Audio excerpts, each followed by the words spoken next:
president should be announcing and saying, listen, we've got to move away from the coastlines, as far away from the coast as they can. Is like there isn't a timetable, there's an event timetable, but the president has been trying to announce it since last September. So first they tried with the emergency broadcast system. That didn't work. And then, believe it or not, I mean, you think if you're president, you can just announce whatever the hell you want. And no, you can't, because there are people, the elite and the rich and the powerful, don't want you to stop going to your job. I mean, if they announced the whole truth, do you think anyone would show up for their job? Now, I live on a mountaintop in the middle of the Maine coast because Maine was held down by glaciers. And it's slowly rising, so once the crust comes free of the core, it's just going to pop up another 500 feet. So I'll be doing fine with a 600-foot tidal wave. But Florida, that's actually going to sink. The UK, that's going to sink. Japan is going to sink. So a lot of places, it isn't just a matter of a 600-foot tidal wave. And then, of course, all the ice in the whole world is in the wrong place, so that's going to melt. So the Zetas say the final sea level is going to be 700 feet above present. So the president isn't going to say what's going to happen. He's going to say there's a planet in between the Earth and the Sun, that he would turn it over to NASA, which would say, yes, there's a rogue planet, but we were prohibited by national security, but don't worry about it. Go back to sleep. If anything's going to happen, we'll tell you. And then maybe they turn it over to NOAA, which is saying, well, this huge Earth wobble is what's causing all this weather. They're never going to admit that global warming and climate change were a lie, because can you imagine the lawsuits? It would bring the whole world to a halt, because how many hundreds of billions of dollars have been spent on reducing fossil fuels? And, the thing is Planet X is roiling the magma, so the magma's circulating closer to the bottom of the crust, so the seafloors are warming, and the ice is melting from underneath. But the actual truth is the Arctic just had one of the coldest winters in years, and the amount of ice that formed this winter in the Arctic is unbelievable. Antarctica has been gaining ice. The top of the Himalayas and a lot of these glaciers are gaining ice. So this whole global warming thing, they're never going to use that phrase again. They would rather die than say global warming. So, I don't know how he's going to put it, but my opinion is he's got to announce it. And meanwhile, the government is doing all these strange things, like ordering 1.2 billion rounds of hollow point ammunition. They're going to arm these Social Security employees, and the National Weather Service employees are all going to be packing with hollow point bullets. I mean, come on, who thinks that's normal? What are they expecting? And of course, there's going to be some people who are going to riot and steal and loot, be out of control. But yet, if they do announce it, then people will go, well, this is something that we're all facing together. Let's work together to save as many people as possible. But they've got to do it sooner than later. Now, I live on a mountaintop. I heat with wood. I've got an outhouse. I'm ready for no electricity and no fuel. I live in a forest. I've got wood all around me. So, my theory is if you're ready for pole shift today, then you're going to be ready for it whenever else you can. But if you notice, around the world, the economy has not been getting better, regardless of what they're saying. And people are realizing every day that everything they've worked for all their lives is coming to naught. And hopefully people will say, well, really, what is important? And they'll realize, every time you see a disaster, you see people say, well, I lost everything, but, at least we all survived. And, that's what's important. And people are going to start realizing, well, maybe people are more important than possessions. See, that's the thing. There isn't a timetable, and that's the number one question everyone asks. Well, when is this going to happen? But the thing is it could happen at any time. The only country that's taken any provision is China, which has built these ghost cities because, remember I had said that the southeastern China plate was going to be sinking. Well, Jakarta, Indonesia, parts of it are 85 feet below sea level. That sinking is almost 70% complete in that tip of the Southeast Asian plate. But all the other changes have stopped. And I was talking to Nancy on the phone. I said, that I heard that these metal boxes were found on the beaches in Oregon and they were vibrating. And I said, I think there's extraterrestrial devices, but it is true. On all the faults of the Earth, there are tens of thousands of these boxes vibrating, and what they're doing is, instead of letting the movement of the plates, because the roiling of the magma deep in the core of the Earth is causing these quakes and these other shifts, the north end of South America is going to move to the west, the north end of Africa is going to move to the east, the Atlantic is going to get wider, the Pacific is going to get narrower. So there's all these things.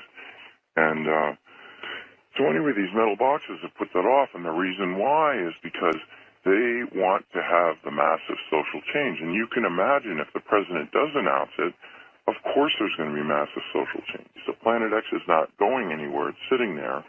And the clump of four planets, the dark twin, Venus, the Earth, and Planet X, are still rotating around the sun, but they're not moving in relation to each other.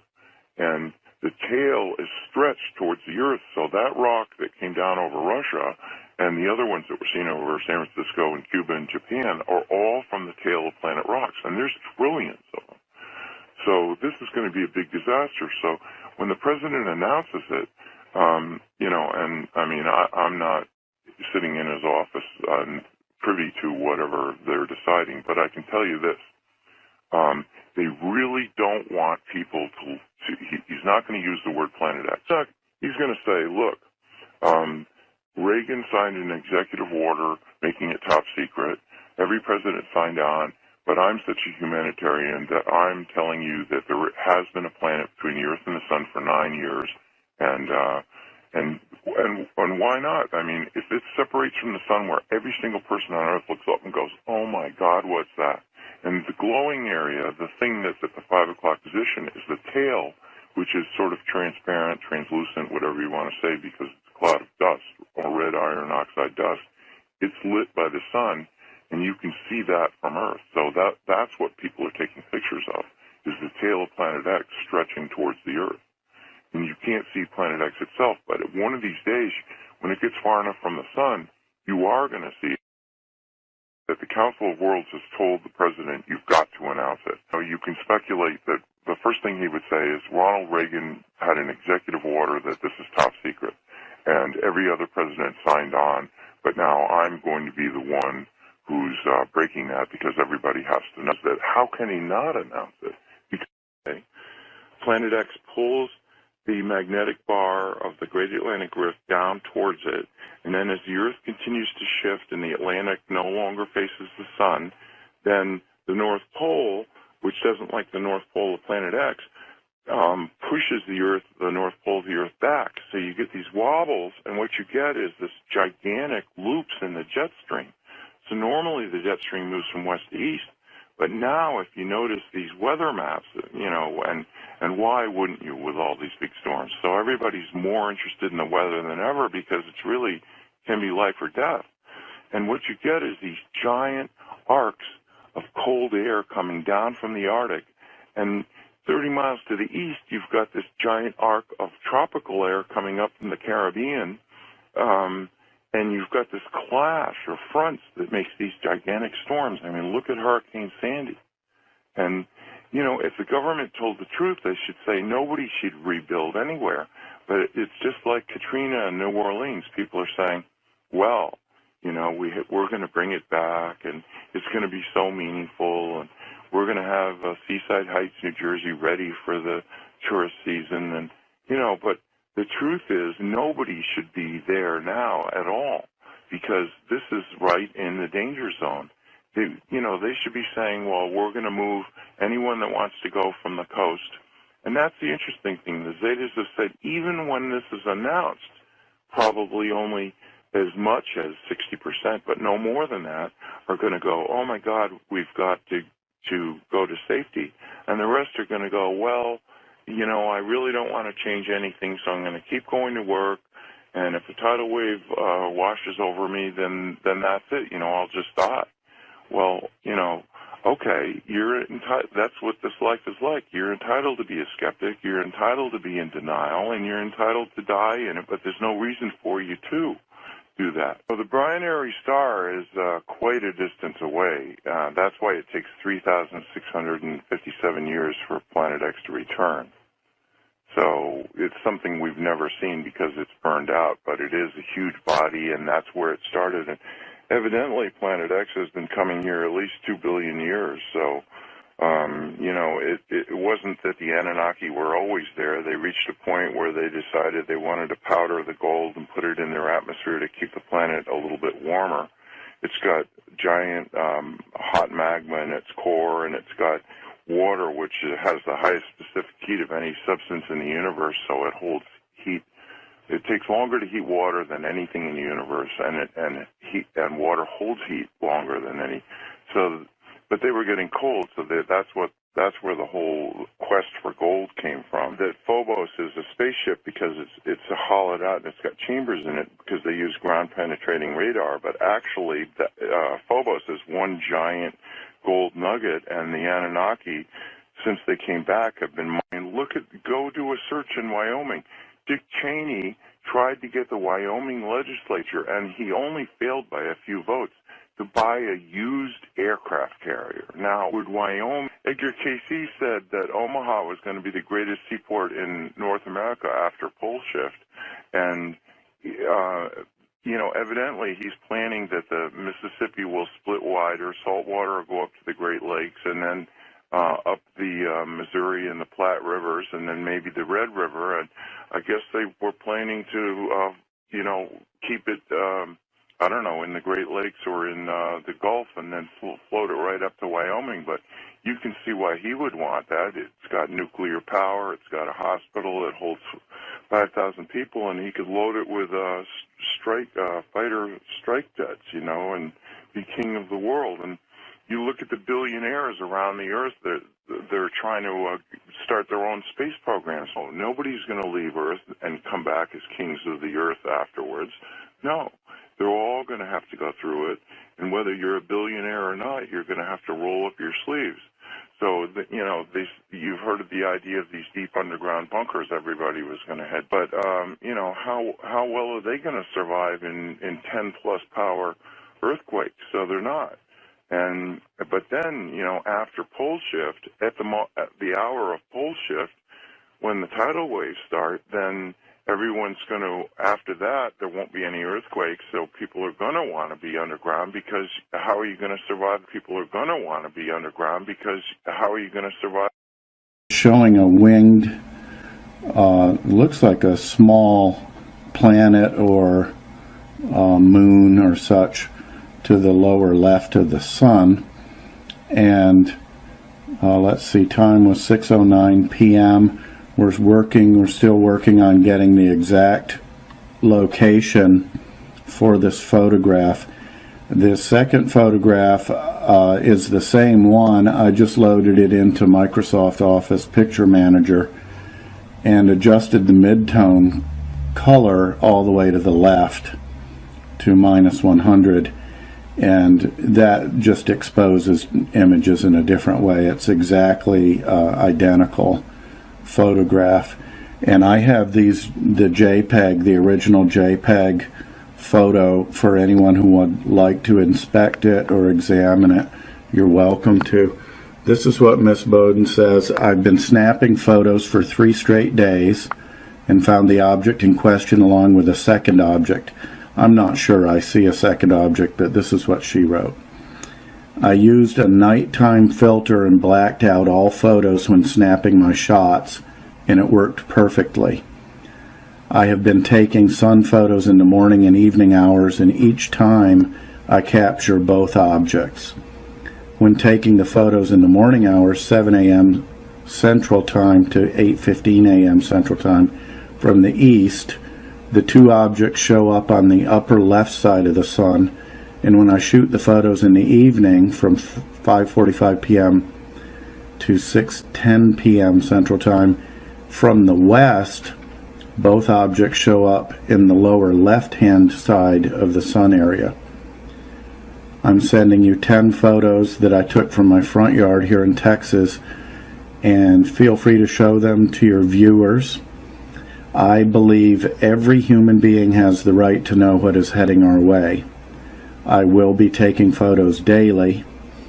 And then concluding this, please note that this came to me from Linda at What's Going On News. Again, that's Linda, What's Going On News. Thank you to all these people, both these parties, for getting the information to me, George McClure. And more will be posted, more's forthcoming as I receive more information. There it is. Okay, there's one. Okay. They're everywhere, guys. So as we continue, we still have these same abrasive patterns with the system. Okay, as we have this large moon, and we have the moon in front of this large moon. Okay, and this happens quite often. Okay, I can show you this in another video very briefly at the end. Okay. But I do believe that this is an area of great disturbance within the cloud. And again, it brings us back to cutting the cake. That is a pretty big slice, and we can see the atmospheric tonal blue look to it. Okay, as we continue to further ourselves through the video, and we can also see as depth of perception kicks in, we have the objects coming out of the background, dark color again here, and they grow in size as they move forward, okay, towards, of course, the camera. Okay, now as they do so, you can see how the arm interacts with the objects, and how these objects creating this debris are interacting, and as well as the very light oxidal color is interacting with the dark. We can see it by this claw shape here, all right, with multiple protrusions here as well. It's very minutely small with the objects. Encountering that as we continue, remember the depth of perception. Okay, and remember the objects can be of different coloration. Okay, I mean, there's one here, dark moons. Okay, and you can see the very sharp arm of debris. Okay, a moon here has left this debris. It's climbed over this moon, just like these did. They went over the side of this moon, as these ones on that side went over the side of this moon. But yet the objects that went over the side create the same pattern, and it leaves us into this area. Look at this beautiful, beautiful working of the system cloud oxide as the objects are pushing themselves, creating that very beautiful cotton look. But as we center into this, we can see the very dynamic, perfect, and again I say picture frame because it's perfect squares, perfect turns, perfect edges. Okay, so as we continue closer to where we are headed here, I want to pause here because I want to show you these moons that sit up above this flat area. You see the very beautiful lining effect here. Okay. Now, anybody that is not familiar with this system would probably say that that resembles a boat, okay, or a pyramid. Okay, I see the boat perfectly square outside, and it's squared inside a bit and squared here, almost like a pyramid. And it definitely has the objects. Okay, and of course this could not be any more beautiful. And I like to think of this as 10 of us sitting on inner tubes at the very top of a hill that's full of snow, fresh packed snow, and we are wanting to make it down here, and it's going to be a race, and all 10 of us are going to start at the same time. So as we start, here's our trails. Okay, we see them again. As we're making ourselves down, we still see our trails. In certain areas, we have, of course, larger objects that we encounter. Space is large. The system is large. We never know where an arm is going to come. Okay, but as we come down, we can see the objects. You can see them. Okay, as they're coming down, and they're making good headway. Okay, they create the turn. And you can see right here, you can see the lining effect, the debris. Okay, how it creates the lines, how minutely small they are, because again, depth of perception gets further away. So if you start from this area right here and you start to walk yourself towards the middle of the screen, you start seeing the things that are creating it. And then that changes your perception a bit. As we move up again, we have the same pattern happening here. We have the objects that are butted next to each other, okay, that are creating that squared feature, and you can see them. Okay, they're so close to each other, you lose 10% of each side of the object. Okay, so if you remember that, okay, some areas you don't. Some areas you look straight down on them, as we will right here, and you will have full circular objects. Okay, with the beautiful picture framed objects as well. So it makes this system so mystical. It's able to have both. It's amazing. But let's keep one thing in mind. Okay, and this will help your learning curve a lot. Knowing that an object can be white and blue. Okay, that's very important. Because with a white planet, you have white objects, which is very tough to see. Okay, but if it is lit with dominance of interaction, then of course the oxide becomes bright. Okay, the darker the charcoal blue objects, of course, most of the times the charcoal blue object is written to us because of the debris. It is written for us here. But I want to show you this area because it is so, this is another reason why the system is so reclusive. Okay, we have the dominance in the cotton white objects. And then right next to it, we have the dominance in the charcoal blue. Complete opposite, right next to each other. And this tells you how prominent the buildup of the system and its shading possibilities in each aspect, each turn of the system is, and how it changes the look of it to us all the time. Okay, we can see as these white ones fade towards the bottom of the screen, we can see the charcoal blue ones, and easily we can see the debris lining that goes over each and every one of them. And as the debris goes over each moon, we can also as well see the interaction of objects coming over these ones that are traveling together towards a different location as these are. Okay, these would be going from the left to the right of the screen, of course, as the dark emitted circular objects are going from, of course, the top to the bottom of the screen towards the sun. And again, it creates that transparency with the background, very hard to see. Okay, but only when we draw back the camera and we take a gander at each aspect of each area that is playing out, it's then we see the full structure of the system, guys.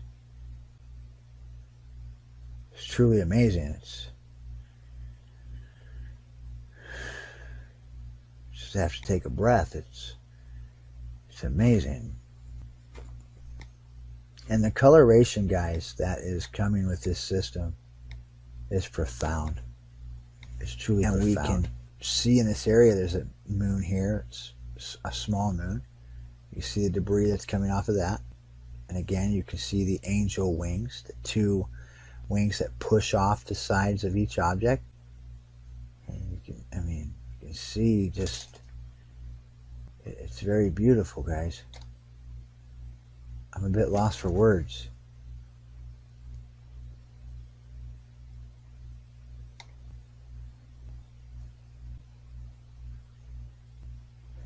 We have an object here that's white. Okay. We have a very structured, picture-perfect square here on the very top of this object. We have objects that are climbing this side of it. We can see this is a planetary object, clearly, with debris. Okay, and this is a moon with its hand of debris. It's starting to slingshot over this dark object. So are these. You can see the misty wave effect it has. Okay, from the brightly lit oxide. Okay. And as they interact, of course, there's another dark object. It's going to be a complete interaction.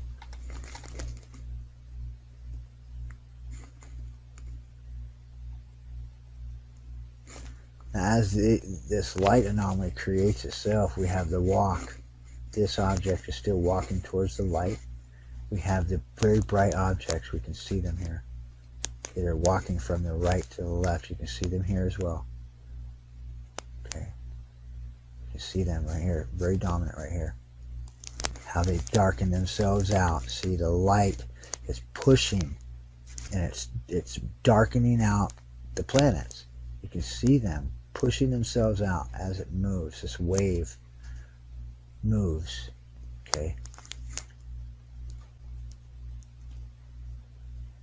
It's a very dominant structure, and I still believe that this is Nibiru. Very prominent. You can see this orange planet coming out right here. Okay, pushing itself out. And as I said before, we have objects that are coming through this from the right to the left, and we also have objects, as you can see here, okay, going from the top to the bottom. So they're interacting all the time with one another. Okay.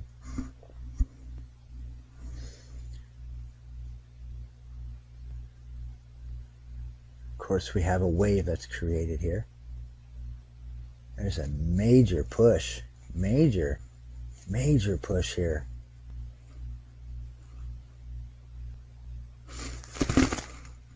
Just look at the dominance and lighting. I mean, it's amazing.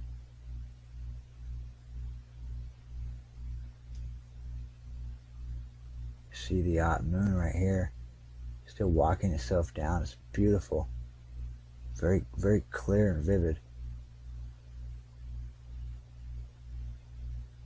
See how the light bends around this area,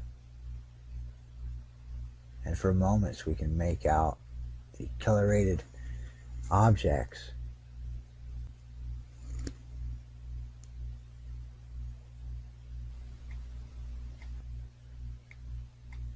And again, I believe this is Nibiru.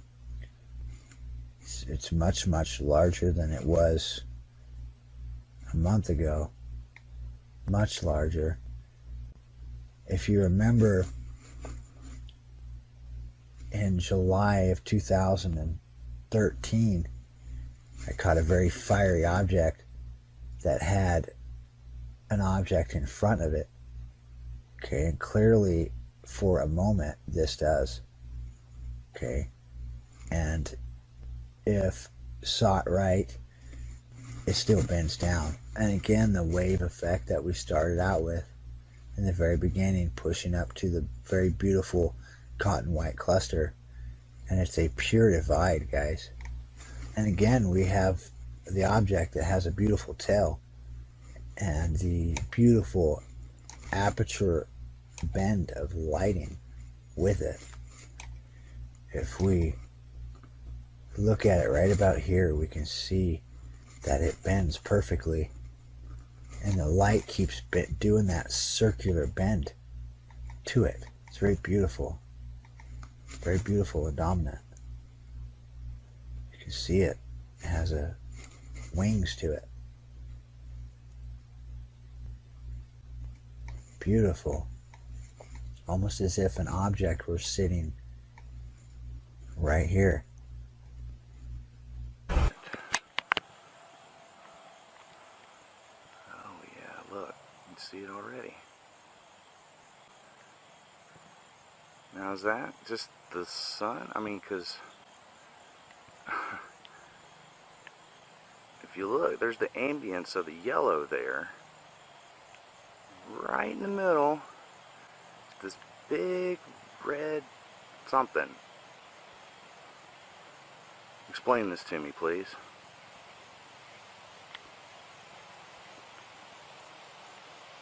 Fucking wow. Look at that. What is that?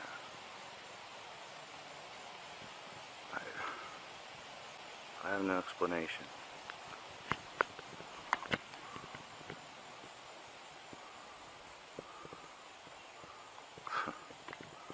Alright everybody, it's 7 and 12, how y'all doing? Hi 12, what's up man? Hello, hello.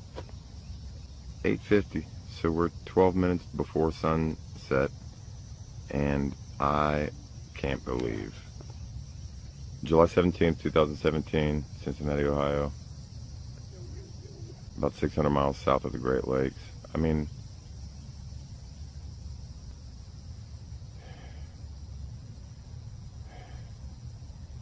I just do not know what I've been watching tonight. I really don't know. What is the thing that just... What's the huge red thing that just popped? He's not as mild mannered, though. He's not gonna love a dog. Oh, really? Mine's pretty friendly. 15 years old. Hey, where's Bags at? Bags, because we got some red balls of badassery down there, and we'll probably be dropping a few tonight. Bags, if you don't mind. Thank you. What are all the redsies?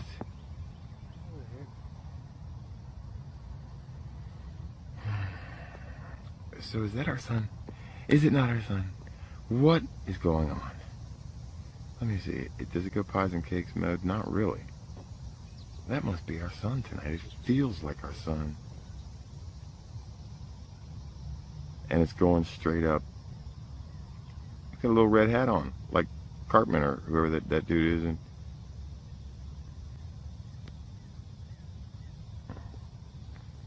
wow. Oh my gosh, the sun, or whatever it is, has got an orbital dead in front of it. It does.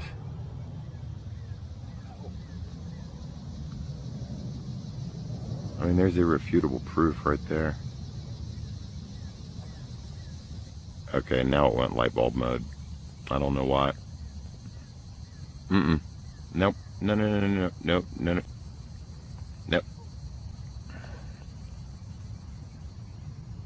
You can see it. Oh my gosh, you can see it.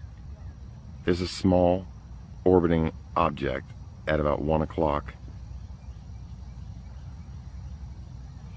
And it just moves up above. And there's one way up a bit further at about 10 o'clock.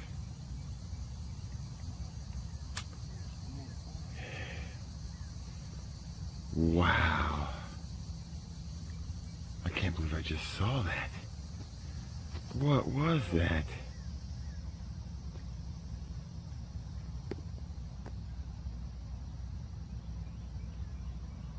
Ooh. Now there's something lower at about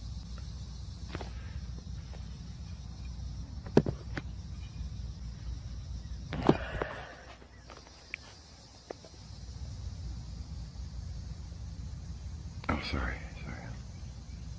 Oh, I just don't know. Is it a building or... Okay, probably.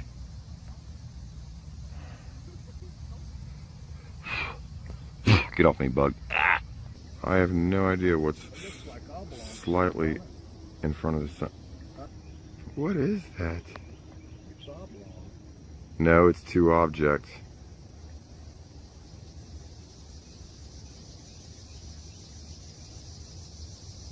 And now a third one at about 3 o'clock, a little bit above 3 o'clock. What?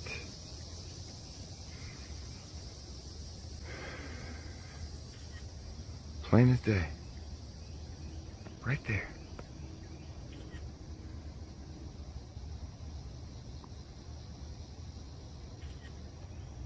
It's all on the right side, huh? Mm-hmm.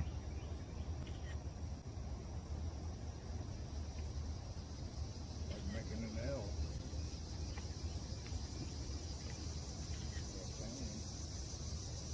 Wow. Well, there's a church spire dead in front of us. It's over on that side. I don't know what it is. I don't know what it is.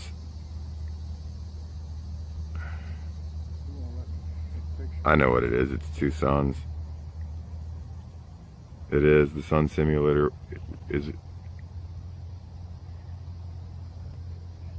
What's happening down there? To the right of the sun. There's a big red ball to the right of the sun. Oh my God, what is happening down there? What is going on? It's two suns.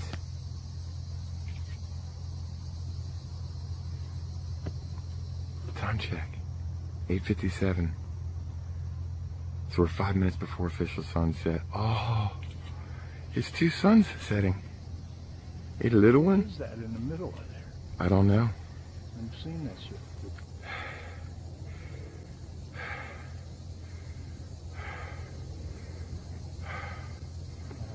What is that that's in between them? Huh?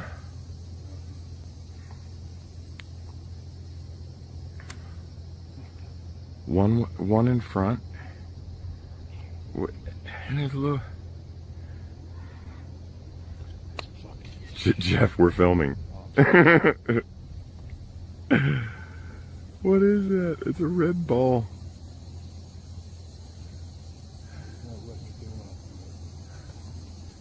Pray, lift it up to Jesus. I'm telling you, man. Claim that authority over it. In Jesus' name, amen. Bind any principalities. Gone, now it works. Can you believe that? Are you shitting me? I mean, so, listen, I just rebuked him. Jeff, your language. I can't believe it. Come on with a little fake rain. Come on. Come on. And look at this. I mean, it was just dark and now it's getting lighter. No wonder they're bringing the rain. And it's funny because 12's phone died right up until the suns went down and then they worked instantly. And Tomb Raider lady, her phone just died on the way here in the car. Screen went blank, totally unreceptive. And she's Tomb Raider lady, for crying out loud. Is that one of the old Celtic crosses I've seen before? Yep. And here comes the rain up out of nowhere. My man. 12 came with a little singing in the rain, Negro. Come on, boy. And shining in the name. Kind of funny feeling.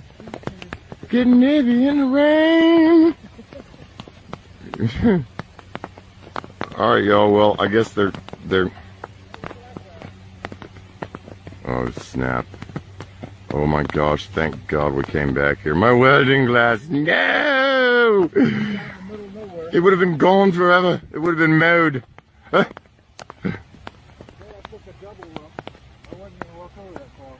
Oh my goodness. All right, everybody. Wait, hold on, because I feel the air shift. Don't you stop, 7. Ooh, I totally recognize that. That's the big old light-eating ship. with the big old bass mouth. It is. Oh yeah, that is. Yeah, I recognize that. You do? Yeah. Absolutely. That's an econ.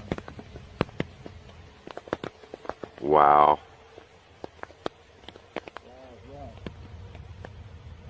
Let the good times roll. I can almost see them balls up there by now. It's eating a light source. It is. And look at I just don't even know. I mean, look at the colors down there. All right, everybody. Well, thank you all for being with us tonight. I'm glad that 12 and Tomb Raider Lady were both here because it's evidence. Both their phones got toasted. Yeah, isn't that weird? We love you all. Stay nibby. It's the Captain in 12. Until next time. Peace. Mwah.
Nibiru doom?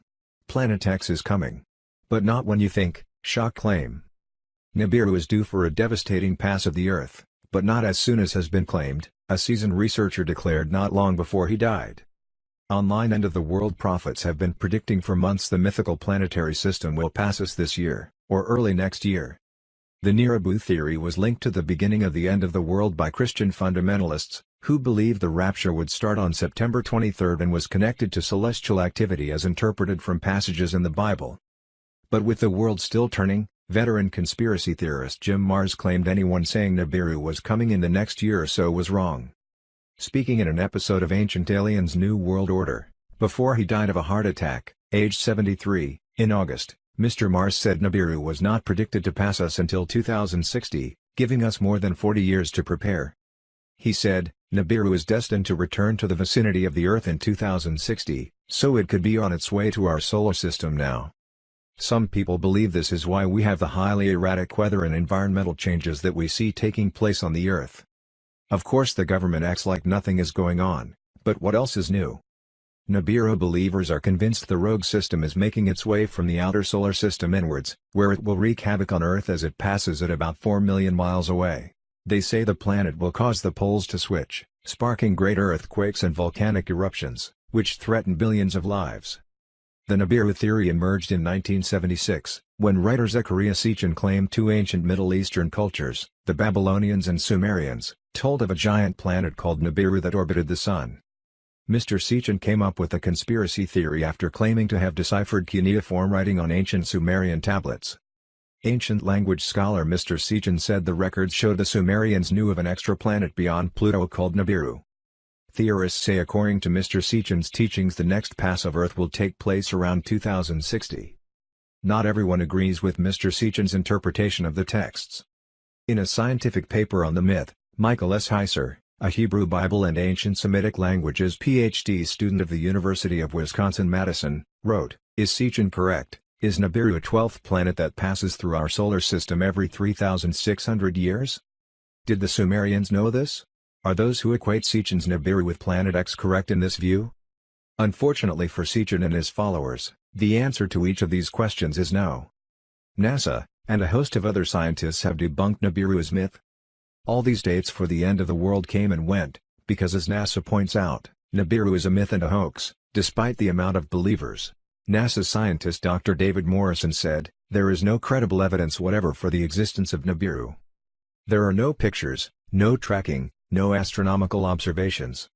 I can quite specifically say how we know Planet X or Nibiru does not exist and does not threaten Earth. Firstly, if there was a planet headed into the inner solar system that was going to come close to the Earth, it would already be inside the orbit of Mars, it would be bright, it would be easily visible to the naked eye, if it was up there it would be easy to see it, all of us could see it."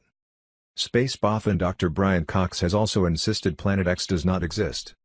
And Associate Professor John D. Horner, an astronomer at the University of Southern Queensland in Australia, said, "I've never heard of anybody who's an actual astronomer talk about Nibiru before. It's basically an urban myth. It's like having a biologist coming out and talking about werewolves and the Sasquatch being real. You just wouldn't hear it." There have not been that many explanations even attempted over the last 150 years. It's naturally explained by Planet 9 being exactly where we think Planet 9 is, which it's one of these mysteries that we think is now solved. That's been such a mystery that people haven't even really talked about it very much over the last 150 years because it's just been so difficult to think of what it is. It has been known since the mid-1800s that the sun is tilted. Over the years, people have put forth various explanations for it. One possibility is that the sun was interacting with the protoplanetary disk via magnetic fields. It's also possible that the disk was just asymmetrical from the beginning. And it's also possible that the sun actually had a stellar companion a long time ago.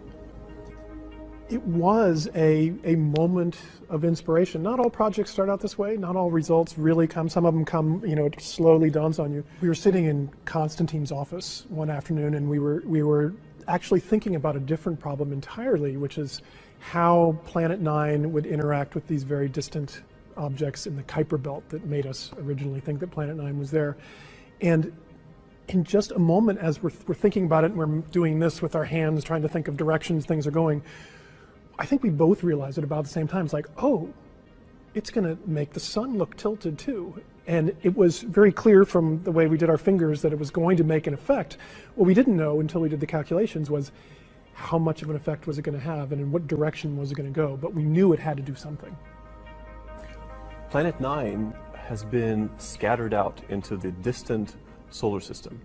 So because it has an orbital period that's so long, it has an enormous amount of angular momentum.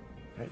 As much almost as the rest of the solar system combined. So even though as an object it is not as massive as Jupiter, it has a huge lever bar.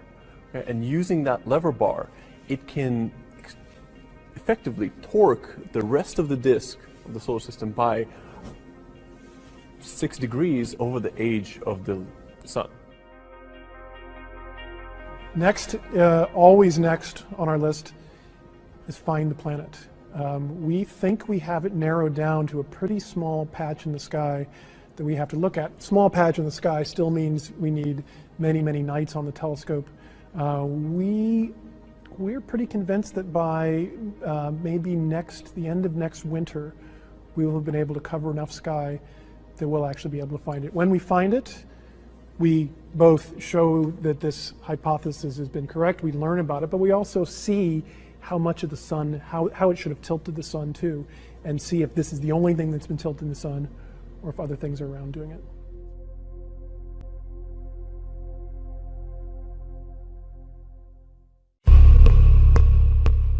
When we looked at the outer solar system, we realized that while most of the very distant objects, these objects beyond Neptune, beyond Pluto, most of these objects, they all go around the sun and they're all sort of pointing off in all different directions. But the most distant objects all swing out in one direction in a very strange way that shouldn't happen. And we realized that the only way we could get them to all swing in one direction is if there is a massive planet also very distant in the solar system, keeping them in place while they all go around the sun. And we started looking at this and thinking, this must be either a coincidence or it's caused by something else. It can't be caused by a planet because that's crazy. There are no planets out there. I went from trying very hard to be skeptical that what we were talking about was true to suddenly thinking, oh, this actually might even be true.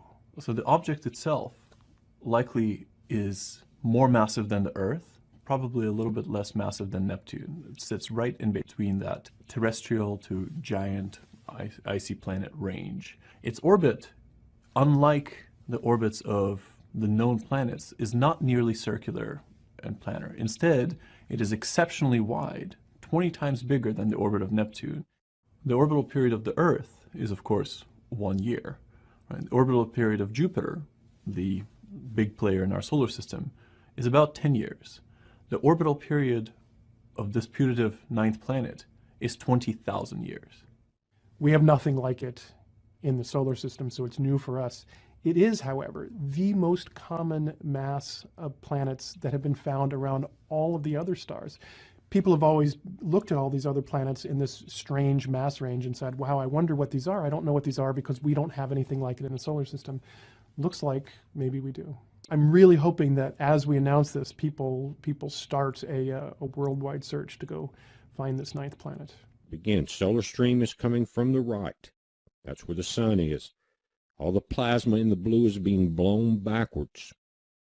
That's a part of our protective shield here. 2 hours missing, 5:37, exactly the same time. Everything goes haywire. Come up to that point again. Everything's coming from the right. Bam. Now the black lines are our field lines. That's our magnetic field lines. Very important. They have now bent backwards at this point. People have talked about Planet X, Nibiru, Planet 7. If there's an object coming in, would it have orbiting planets? Would it have debris with it? So this is some stuff that piqued my curiosity that I'm sharing with you here. All of this stuff will be linked. I suggest you go to the Caltech thing and watch the whole video. But anyways, I'm going to try and get through this quickly for you. Planet X to really cause mass extinction this month. This is April 9th, 2016. We're going to come down here. Thanks to science, we know that the larger the celestial body, the bigger its gravity, and consequently its ability to affect other, smaller bodies around it. We've known of Jupiter's crucial role in protecting us from asteroids for quite some time now, but the mysterious Nibiru could very well do the opposite, and some say there's good reason to believe it. We're going to come down here. A retired astrophysics professor from the University of Louisiana, Daniel Whitmire, is saying Nibiru has all but arrived to our neck of the woods, and that the destruction brought about by its gravitational trickery will take place this very April, as it's done numerous times before. Then we're going to come down here. Earlier this year, we started seeing space anomalies manifesting in a small group of objects, which have been taking on a peculiar orbit.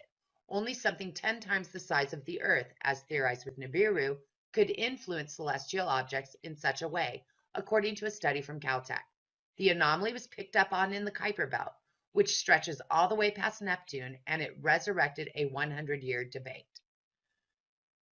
And then we're going to come over here, because again, this stuff just piqued my curiosity, and I wanted to share it with you. This is fire officials' reclaim report of possible meteor strike in Bowie. This is Bowie, Maryland. This was on April 25th, 2016. And we're going to come down here where this was put out by the Bowie Volunteer Fire Department. Possible meteorite strike behind Scarlet Oak Terrace causing a massive brush fire. And then we're going to come up here and see that when firefighters made it to the site, there was a large pit, which was 12 to 15 feet wide by 5 to 6 feet deep. And the fire spread to adjacent trees and brush and took approximately 15 firefighters 4 hours to extinguish. But again, they came out and said, nope, that should have never been put out. The Post should have never listed a meteorite as the cause. Okay. Okay, so now we're coming over here. Was it a meteor? Solving the mystery of New Jersey's tsunami buoy. April 25th, 2016. A tsunami warning device about 200 miles off the coast of New Jersey went into event mode over the weekend, but there were no giant waves threatening the shore. There was speculation that the drop could have been triggered by a meteor because the Lyrid meteor showers were active during the weekend. There also was speculation a submarine could have struck the buoy. So again, this stuff just piqued my curiosity, want to share. We're going to move here. Okay, so now here we are, coast to coast. This was from March 30th, 2016. In the first half of the show, retired investigative researcher Bob Fletcher talked about his contention that a rogue planet X, or Nibiru, is coming our way, and the disastrous effects it could have for Earth. He first became suspicious that something was afoot when he discovered that massive amounts of money were being funneled out of the government and the Federal Reserve. He concluded that these funds were surreptitiously used for the construction and stocking of underground facilities that will house the elite and members of the New World Order, while the arrival of Planet X wreaks cataclysms upon the planet's surface. According to his sources, the knowledge of Planet X dates as far back as 1983. So again, I was just like, well, that's interesting. And so we're coming over here because I remember hearing about Rumsfeld talking about the missing $2.3 trillion that they couldn't track on September 10th. And we all know what happened on September 11th, 2001. Nobody was talking about the missing money.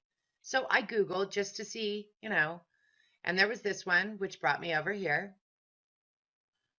So here we are, debunked. Rumsfeld says 2.3 trillion missing from the Pentagon. In 2001, Donald Rumsfeld said, according to some estimates, we cannot track 2.3 trillion in transactions. This has been misinterpreted by many people as 2.3 trillion actually going missing. However, it's really just about the way the money was accounted for. So here's the original source. Go look at it for yourself, right? Okay. Oh, well, golly gee. Page not found. Okay, well, there was another link, right? Here, we can also see this. Huh.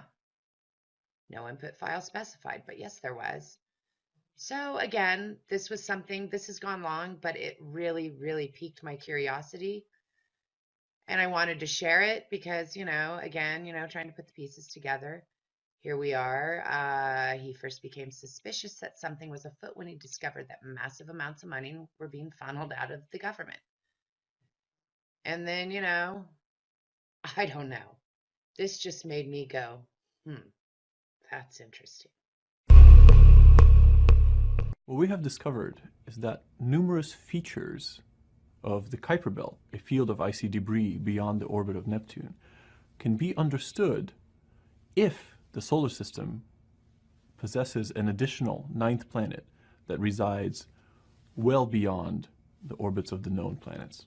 When we looked at the outer solar system, we realized that while most of the very distant objects, these objects beyond Neptune, beyond Pluto, most of these objects, they all go around the sun and they're all sort of pointing off in all different directions. But the most distant objects all swing out in one direction in a very strange way that shouldn't happen. And we realized that the only way we could get them to all swing in one direction is if there is a massive planet, also very distant in the solar system, keeping them in place while they all go around the sun. And we started looking at this and thinking, this must be either a coincidence or it's caused by something else. It can't be caused by a planet because that's crazy. There are no planets out there. I went from trying very hard to be skeptical that what we were talking about was true to suddenly thinking, oh, this actually might even be true. So the object itself likely is more massive than the Earth, probably a little bit less massive than Neptune. It sits right in between that terrestrial to giant icy planet range. Its orbit, unlike the orbits of the known planets, is not nearly circular and planar. Instead, it is exceptionally wide, 20 times bigger than the orbit of Neptune. The orbital period of the Earth is, of course, 1 year. Right? The orbital period of Jupiter, the big player in our solar system, is about 10 years. The orbital period of this putative ninth planet is 20,000 years. We have nothing like it in the solar system, so it's new for us. It is, however, the most common mass of planets that have been found around all of the other stars. People have always looked at all these other planets in this strange mass range and said, wow, I wonder what these are. I don't know what these are because we don't have anything like it in the solar system. Looks like maybe we do. There are many telescopes on the Earth that actually have a chance of being able to find it. And I think that many people will be inspired to use their telescopes. I'm really hoping that as we announce this, people start a worldwide search to go